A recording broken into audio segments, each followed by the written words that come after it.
My wife made me hold her bag, watch her dance and flirt with a coworker. Then a text popped up on her phone. Let me know when he leaves. She looked at me like I was the problem and tried to blame me. The waiter asked me if I wanted to keep holding her purse or leave it on the chair. I told him I was fine. I lied. I was not fine. Nothing in the scene before me was remotely fine. The live band was playing an overly cliché version of just the two of us, and my wife, yes, my wife, was dancing as if she had just met the love of her life. The problem was that it was not me. I was 20 feet away, by the dessert table, holding a beige leather clutch and pretending to read the drink menu as if it were a novel.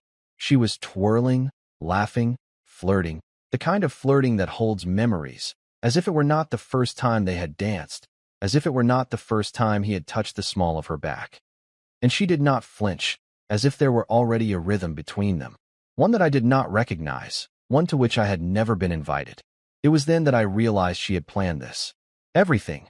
The dress with the plunging back, the one she said was for me, but somehow matched his tie, the sudden insistence that I come to her company's charity gala. Even though I hate charity events, and she knows it, the subtle way she kept me near the food and away from the crowd like a coat rack, like a witness, worse yet, a ghost. They twirled again. Her hair swayed like in those shampoo commercials. He leaned in to whisper something in her ear. He smiled as if he had won. And then she looked right through me, not over me, through me. That was the moment. That was when I knew I was no longer her husband. I was just the guy who had brought her here. I was the emotional Uber driver. So I placed the purse gently on the table. I took one last look at the woman I had been married to for 8 years, and I walked away without drama, without scenes, without a final defiant glance, just the quietest goodbye she never heard. But here's the twist. She came running out seconds later, and what she said in that parking lot changed everything. The cold hit me first. Not the temperature, but that kind of cold that settles under your skin. The kind that creeps into your chest and starts unpacking as if it plans to stay for a while. I stood there, next to our car, with my arms crossed, blinking into nothingness. I did not even unlock it. I did not want to sit down. I did not want to cry. I did not want to move until I figured out if what had just happened was real. That is when I heard the clatter of her heels. She was in a hurry. I could hear it in the rhythm. They were not elegant steps or playful skips. This was panic, regret, or maybe just guilt wearing high heels. Maori, she shouted, and I flinched. Not because of the name, but because of the way she said it, as if she were the one who was hurt. I turned around slowly, like they do in the movies when they have had enough. But in real life it is not dramatic. It is awkward. My jaw was tight, but my mouth was dry. I did not know if I wanted to scream or apologize for existing. She looked distraught, her lipstick slightly smeared, her eyes wide, the straps of her dress slipping off her shoulder. For a moment, she looked like someone who had just lost something. Or maybe like someone who realized she had been watched the whole time. "Did you really just leave?" she asked breathlessly, scanning me with her eyes as if I were an unpredictable animal. "Yes," I said. It was all I could manage. A one-syllable avalanche that contained 1,000 questions. She came closer, lowering her voice. "Are you really going to do this here, at my work event?" There it was, her work event. Not our night, not our relationship, not our problem. I could not help it. I let out a bitter laugh. Not the kind you hear in sitcoms, the kind that sounds like it hurts coming out. "I held your purse," I said like an idiot. "I held your purse while you slow danced with a man who probably still sends you memes from 2012. Her face changed, as if I had touched on something too close to the truth. She crossed her arms. Her eyes darted nervously. Suddenly, she no longer felt guilty. She was offended. "It was just a dance," she hissed, moving closer again. "We were catching up. You have become so paranoid lately. It is exhausting." There it was again. My crime was not being disrespected. It was being an inconvenience. But then her phone vibrated. She looked at it instinctively. That moment, that stupid moment, changed everything because her screen lit up just enough for me to see it. A name was calling her, and right below it, a message preview. "Let me know when he leaves." I did not say a word. I just looked at her. She saw my eyes. She knew. Instantly the blood drained from her face, and for the first time all night, she looked scared. Not angry, not annoyed, scared. "Maori, it is not what you think." I raised my hand. It was shaking. I think," I said slowly, "that I need to leave now, before I say something I cannot take back. This time she did not stop me, not with her voice, not with her body, not with the truth. She just stood there, trembling in that $1,000 dress, while I finally opened the door, got inside, and locked it behind me. As I drove away, the tears did not come. Not yet. I was too numb. But what did arrive less than an hour later was a string of text messages so desperate, so frantic, that I almost thought someone had died. But no, nobody died. At least not yet. But the next 24 hours buried everything I thought I knew about my wife. I did not go home. I could not. Suddenly, home felt like a crime scene where technically nothing had happened, but where something violent had undoubtedly taken place. So I drove aimlessly through the blocks, into the industrial district, through dead and silent neighborhoods where the porch lights flickered like dying stars. My phone kept vibrating on the passenger seat, thumping hard against the leather as if trying to escape. I did not look at it for a while. I just let it buzz. Vibration, notification, over and over again. When I finally pulled into an empty parking lot behind a 24-hour donut shop, I picked it up and looked. 13 unread messages, 4 missed calls, 2 voicemails, all from Darla. I did not open any of them. Not yet. Because, honestly, I was afraid. Afraid of what I would read, afraid of how she might sound, whether it would be an apology, an explanation, or something worse. I was afraid to hear her lie, or, worse yet, to hear her tell the truth. But curiosity eats you alive when you are not ready to face it. So I did what every emotionally constipated man does. I chose the most detached method possible. I opened the voicemail transcriptions. The first one was short. Hey, please, don't do this. You are blowing this way out of proportion. I need you to come back so we can talk like adults. The second one came 20 minutes later. I don't know why you are acting like this. It was just a dance. Calder was just being nice. Are you really going to throw away our marriage over a stupid misunderstanding? There was the blame shift again. I was the one ruining things. I was the irrational one, not her. Not the one twirling on the dance floor as if her husband was not 10 feet away holding her purse and her dignity in the same hand. Finally, I opened the text messages. One of them hit me differently. I never wanted you to see that message. It was not what it looked like. Nothing is going on between us. I just never wanted you to see it. That is not innocence. That is being caught. It was the digital equivalent of a hot knife running down my back. Not because it confirmed the obvious, but because it confirmed she was still hiding something. The thing is, I still was not ready to face her. Not yet. I did not know what I would say. I did not want to yell. I did not want to cry. I did not want to beg. I just wanted her to feel an ounce of the emptiness that had opened up in my chest, so I did something petty. I turned off my phone and went to my brother's house. He was not there. He and his girlfriend were in Tahoe for the weekend, but he had given me a spare key last year when I helped him fix a water leak. I let myself in, dropped onto his couch like a sandbag, and stared at the ceiling in the dark. That is when the real thoughts came. The ugly, unfiltered ones. Had she cheated on me already? Was tonight the first time she had slept with him, or was it the first time she got caught? Did Calder even know I existed before tonight?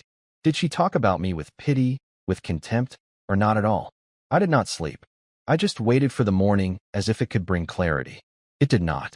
It brought sunlight, which only made things feel more real, more exposed. When I turned my phone back on the next day, I expected more messages, desperation, maybe even a soft, fearful apology. Instead, I got this. If you are going to act like a child, don't bother coming back until you have grown up. It was like someone had set fire to my ribs. She had completely flipped the script, manipulating me into being the villain of her story. She had stopped pleading, now she was drawing a line. What she did not know was that by the time I received that message, I had already made a decision.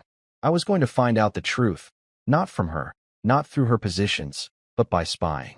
I was going to go straight to the source. I was going to confront Calder. I did not even know if it was legal to look up someone's number using a spouse's work calendar, but at that point I did not care. My hands were shaking, my throat was dry, and my conscience had already packed its bags and left sometime around 3 in the morning. I got into Darla's shared calendar from the home computer, something I had not touched in months. One of her recent events, strategy sync with Calder J. 10 minutes of snooping through her team's Slack directory and internal tools, and I had it. His full name, his company email, his contact card. It felt too easy. I sat on it for almost an hour before doing anything. I stared at his number, reread the messages Darla sent me, reread the one that haunted me the most. I never wanted you to see that message. I told myself I would only ask one question. Just one, something simple, something calm. I would be civilized, controlled, rational. I would not accuse, I would not yell. At 10:43 in the morning I pressed call.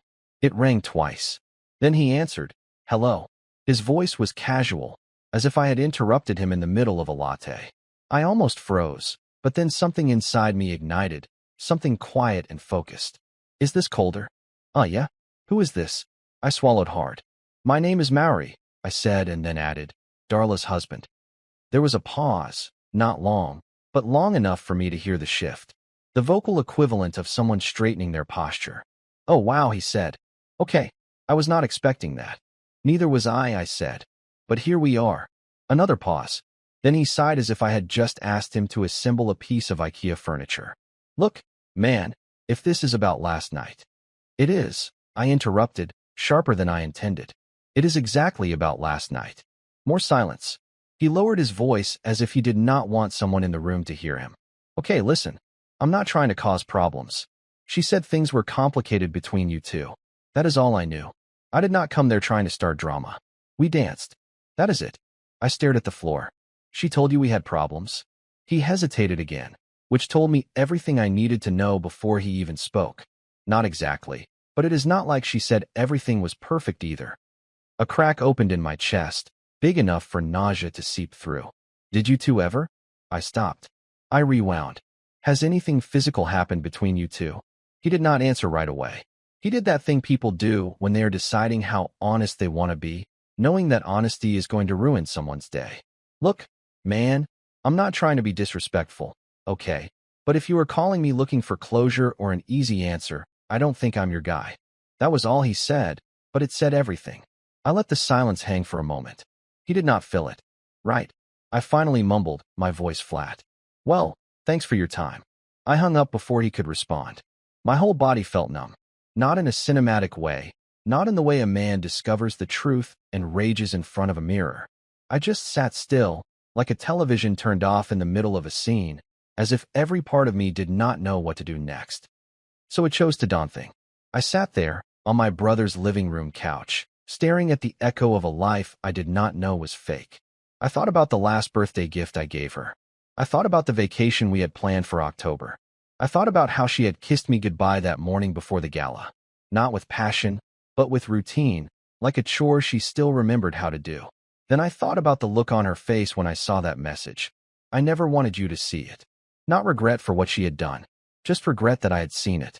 I got up, paced, sat back down. Then I did something I never thought I would do.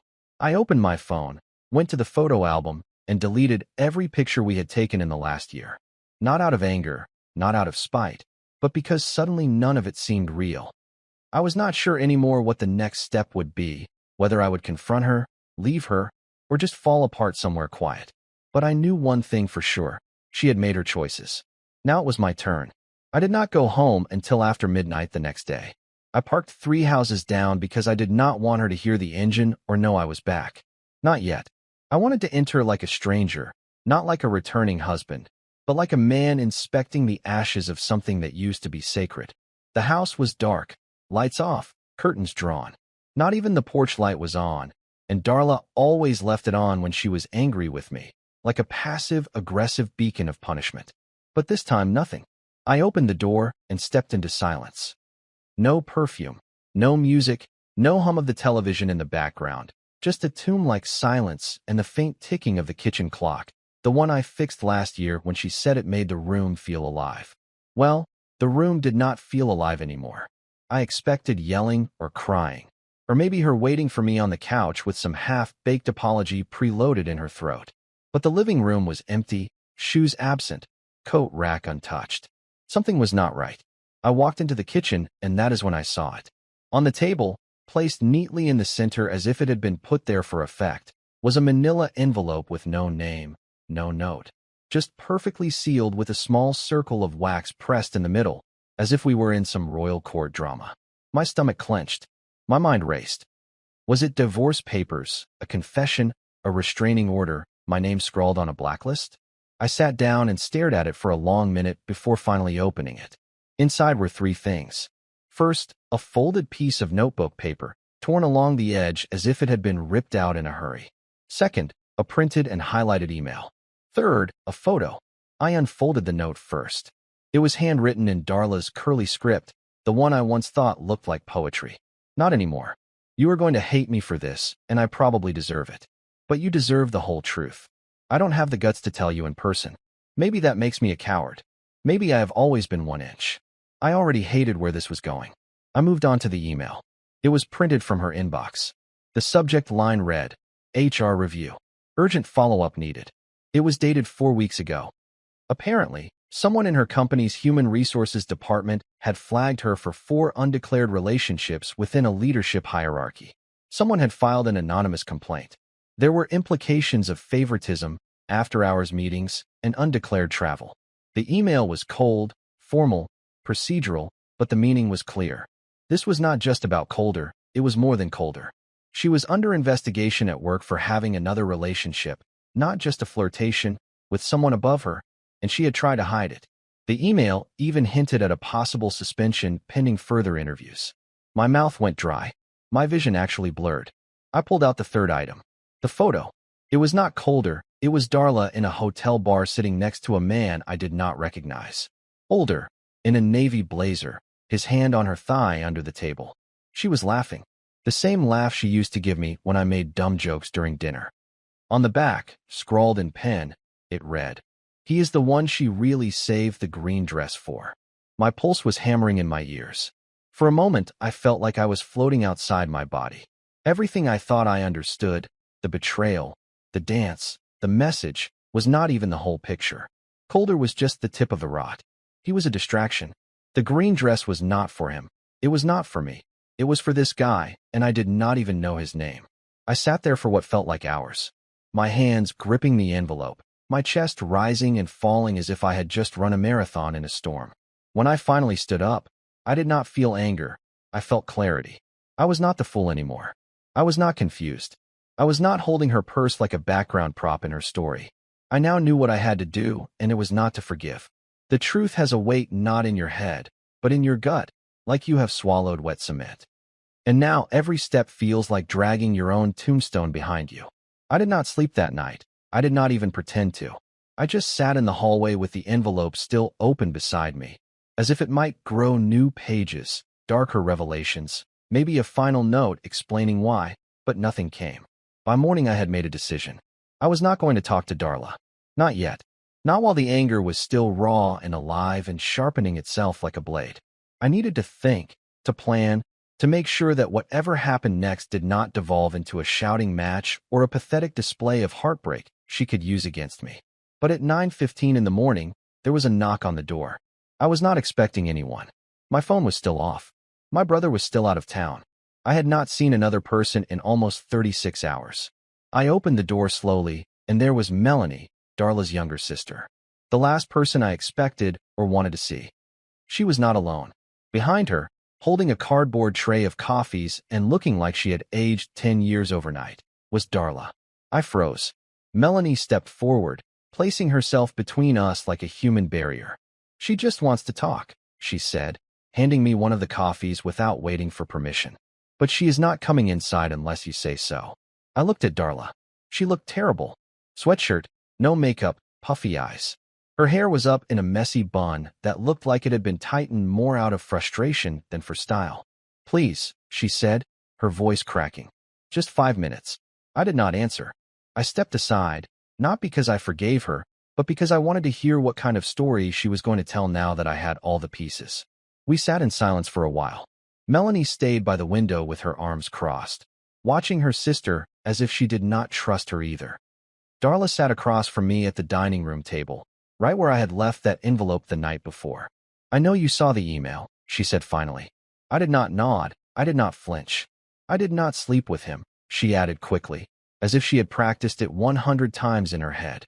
"It never got that far." I tilted my head. "That far," I repeated. "So there was a distance you were trying to reach." She looked down. Melanie stepped in. "Darla, just say it." Darla wiped her face. He was my boss. One level up. We got close. He flirted. I flirted back. It seemed safe. I did not think it would turn into anything. But then Colder came into the picture and things got complicated. I started lying, juggling, and I got caught. Human Resources found out about the hotel bar. I did not report it. That was a violation. They are probably going to fire me. She looked at me then, her eyes watery. But the worst part was not losing my job. It was watching you walk out of that room. That look on your face.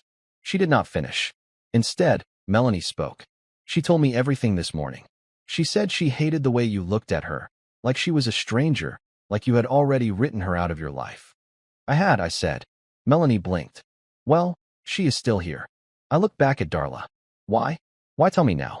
Why not before? Because I did not want to lose everything, she whispered. I thought if I did damage control, I could fix it before it went too far. I did not realize I had already crossed the line. Silence again. That is when Melanie dropped the real bomb. She did not put that envelope on the table. I turned to her. What? Melanie shook her head. That is why I came. Darla called me this morning after she found out her boss had sent the complaint to the legal department. She wanted to come clean to you. She was going to sit you down and tell you, but when we got here this morning, the door was unlocked and that envelope was already waiting. My skin crawled. What do you mean it was already here? Melanie moved closer. I mean someone else put it there. My heart started to pound. Darla looked genuinely shocked. Now, you did not leave it on the table last night. I did not even know it existed until I opened it, I said. No one spoke for a long time. Whoever had access to that email, to the photo, and knew enough about Darla's movements to print it, seal it, and deliver it, had been inside our house. This was no longer just about betrayal. This was surveillance.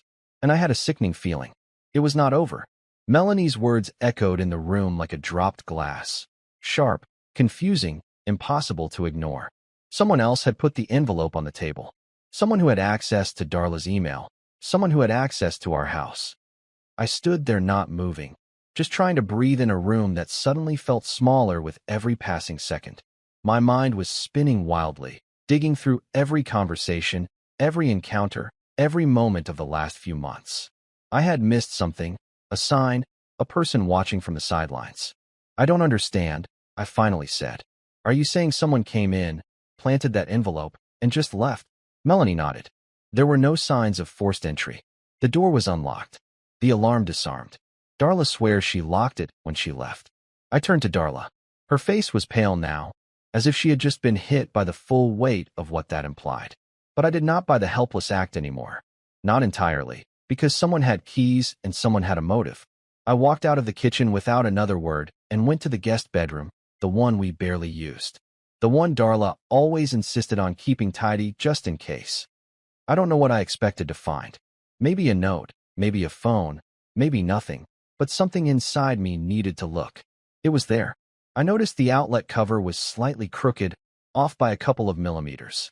Not enough for a guest to care, but I noticed. I always notice things like that. I got the screwdriver from the hallway drawer and slowly unscrewed it. Behind the cover, tucked neatly into the wall cavity, was a small black device with a blinking red light. A live camera. I did not say anything. I did not scream. I did not even tell Darla or Melanie. I just pulled it out of the wall, held it in the palm of my hand, and stared at it as if it could explain itself. Who the hell was watching us? Was it Darla's secret lover trying to spy on her? Was it someone trying to get leverage on her at work? Was it someone trying to get leverage on me? When I finally went back to the kitchen, both women turned to me as if they sensed the air had changed. I dropped the camera on the table between us. Darla gasped. Melanie cursed under her breath. What is that? Darla asked, but her voice was weak, fragile, as if she already knew. You tell me, I said coldly. She reached for it, but I snatched it first. It was in the guest room wall, pointed at the hallway. Not the bed, not the closet. The hallway. Melanie's eyes went wide. That means whoever put it there was not trying to catch someone having an affair, I said, my voice tight. They were tracking movements, comings and goings. Someone was watching to see who was leaving the bedroom, when, how often. That changed everything, because this was no longer about jealousy, it was about timing. Did you ever stay in that room? I asked Darla. She nodded slowly. Some nights after arguments. Sometimes if I came home late and did not want to wake you. And did anyone else stay there? A friend? A colleague? Colder. She looked away, her lips trembling. Once, she said. Months ago, my boss, the one from the email, came over after an office dinner when his Uber was canceled. It was pouring. I told you I was working late that night. Remember? Yes, I remembered. I remembered the excuse. I remembered the way she avoided my gaze the next day. I remembered the faint scent of cologne that was not mine on one of the towels. So someone wanted proof, Melanie whispered. But not of the cheating, but of the opportunity, of how often it happened. They wanted a pattern. That is when it all clicked. This was not just about me. This was about getting leverage. Someone was building a case, a digital paper trail, recordings, documentation to sink Darla, and maybe whoever was involved with her from the inside. And then a darker thought crept into my mind. What if the person watching was not trying to expose her? What if they were threatening her? Darla looked at me suddenly, her eyes now filled with tears. Not of guilt, but of fear. There is something I did not tell you. I clenched my jaw. Of course there is. She swallowed hard. I got a message last week from an unknown number. It said, "Tell him, or I will." I thought it was colder. I deleted it. I thought it was a scare tactic. Why did not you say anything? I asked, fury burning behind my eyes. Because I thought I could fix it, she said. I thought if I buried it, it would go away. I leaned back in my chair, the room slowly spinning around me. Someone had been watching, someone had broken in, someone had planted evidence, and now they were escalating. This was not about betrayal anymore. It was a game, and I had just started playing it far too late. We did not call the police, not yet. Something about it all did not feel like a crime in the traditional sense. It was personal, intimate, designed to destabilize, not to destroy. Someone had been watching us. Yes, someone had clearly crossed boundaries, but this was not a robbery, it was a message, and I already knew who it was from. The same man Darla had tried to protect with half-truths and shaky alibis. Her former boss. I will not waste time naming him. That is what he wanted. To be named, to be significant, to be someone whose presence infected more lives than he had earned the right to touch. He had power, influence, enough to manipulate people into keeping secrets. And when Darla pulled back, when she tried to end it, he got sloppy, desperate. He started threatening to expose her. The blackmail, the envelope, the camera, the anonymous message, all part of the same performance. A man trying to remind her that leaving would have a cost. He never expected her to break, but she did. And he never expected me to stay calm, but I did. Melanie helped me organize everything. The printed emails, the HR thread, the photo, most importantly, the recordings extracted from the camera's memory card. We handed it all over to Darla's legal counsel. And within days, the man was placed on administrative leave pending an internal investigation. I don't know what happened after that. I did not care. It was not my war anymore. I had already made my decision. I was not going to stay, not for revenge, not to punish Darla, but because the man I had been in this marriage, the one holding her purse while she spun in the arms of another, was someone I never wanted to be again. The moment I saw the truth, I did not feel hatred, I felt freedom. I moved out the following week quietly. No fights, no drama, no final speeches. I packed my books, my records, and my one good skillet. I left the house key on the counter with a single note. I forgive you, but I'm done choosing people who don't choose me. I have not spoken to Darla since. It has been 3 months. I started going to therapy, not for her, but because I realized how many things I had let slide in my life just to keep the peace. I stopped apologizing for needing space. I stopped pretending my silence was strength. I started writing again. I joined a hiking group. I even bought a ridiculously ugly dog from a shelter and named him Waffles. Because why not? And last week something strange happened. I walked into a bookstore, the kind that smells like old wood and new beginnings. And a woman at the counter smiled at me. Not a flirty smile, not a forced one, just human, warm, real. We ended up talking for almost 20 minutes about a dumb paperback I was holding. She made fun of my taste in fiction. I told her she was wrong. We laughed. I did not ask for her number. Not yet. But I will soon because, for the first time in a long time, I'm not haunted by what I lost. I'm excited by what I might find.